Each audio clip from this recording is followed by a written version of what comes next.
Windows 11 එහෙම නැත්නම් Microsoft සමාගමේ අලුත්ම ඔපරේටින් සිස්ටම් එක Windows 11 කියන ඔපරේටින් සිස්ටම් එක Windows 10 යුසර්ස්ලට ෆ්‍රී අප්ඩේට් එකක් විදියට ලබා දෙන්න Microsoft ආයතනය තීරණය කළා තියෙනවා.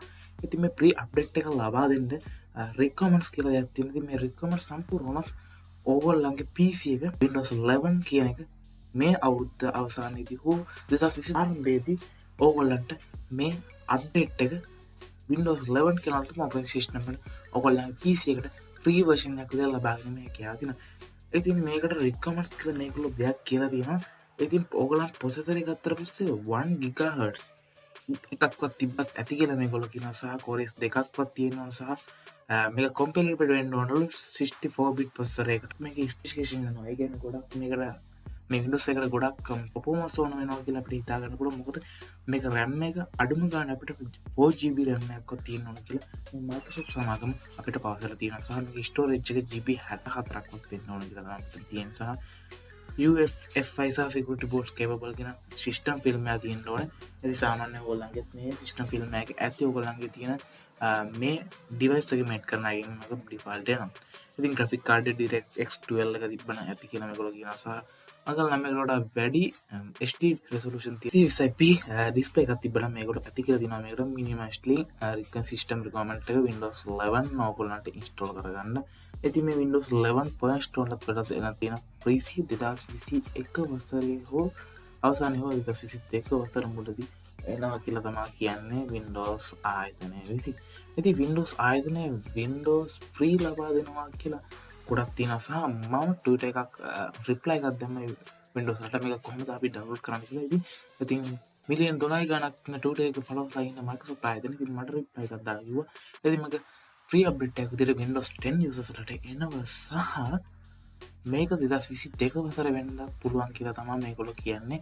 ඉතින් එන්න කියලා පුළුවන් මගේ රිප්ලයි එක මට Windows officially Twitter account එක හරහා Windows ආයතනයේ මට රිප්ලයි එකක් දාලා තිබ්බා. ඉතින් මේ app එක වගේ Windows 10 PC එක හෝ වගේ Windows PC එක මේකට capability එනවාද කියලා බලන්න app එකක් තියෙනවා. ඒක තමයි මේ PC health care කියන app එක. මම link එක description දාන්න. ඔයාලට පුළුවන් මේක ගිහලා download කරගන්න. මේක MB 15ක් කියන ඉතාමත් පොඩි size එකක් තමයි තියෙන්නේ. ඉතින් download කරගත්තට පස්සේ ඔයාලට මෙන්න මේ වගේ පොඩි app එකක් බලාගෙන හැකියාවක් තියෙනවා. ඉතින් ඔයාලට මේකට double click කරලා යන්න පුළුවන් හැකියාවක් තියෙනවා. ඉතින් ගියට පස්සේ මේක maximize කරගන්න අපිට අවශ්‍ය වෙන්නේ නැහැ. කියන්නේ මේගොල්ලෝ ඉර දෙන්නේ නැහැ. ඉතින් මෙතනින්ම තියෙනවා මෙතන අපි තව පොඩක් දේවල් තියෙනවා. ඉතින් මෙතන PC health එකම හොයාගන්න තමයි මේක සාමාන්‍යයෙන් හදලා තිබ්බ app එක. ඉතින් මේ Windows 11 ම බලා ගන්න හදලා නෙමෙයි.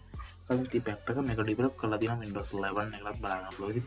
ඉතින් RAM එක අපිට තියෙන default storage එක වගේ දේවල් බලා ගන්න පුළුවන් කියලා තියෙනවා. ඉතින් ඒකට මේගොල්ලෝ මෙතන headline එකක් දාලා තියෙනවා introducing Windows 11 කියලා. ඉතින් මෙන්න මෙතන මේ check now කියලා තියෙනවා. ඉතින් මේ check now කියන බටන් එක ක්ලික් කරලා ඔයාගේ PC එක Windows 11 install කරගන්න පුළුවන්ද කියලා බලාගෙන හැකියාව දෙනවා.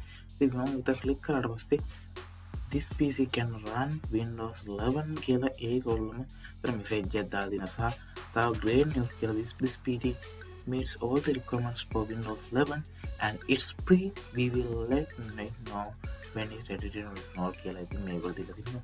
ඒක free කියලා මේගොල්ලොම කියලා තියෙනවා සහ Windows මගේ PC එකට මේක free කියලා මේගොල්ලෝ PC එකට තියලා තියෙනවා. ඉතින් ඔයාලට පුළුවන් ඔයාගේ PC එකට මේක free ද නැත්නම් buy කරන්න වෙයිද සහ ඒව බලාගෙන ඉතින් කොහොමද මේක Windows 11 මම buy කරන්න හිතන් ඉන්න අයට නම් මේක free වෙන්නේ නැහැ. මොකද buy කරන්න වෙනවා. ඉතින් Windows 10 වගේ users වලට මේක buy කිරීම අවශ්‍යතාවයක් වෙන්නේ නැහැ.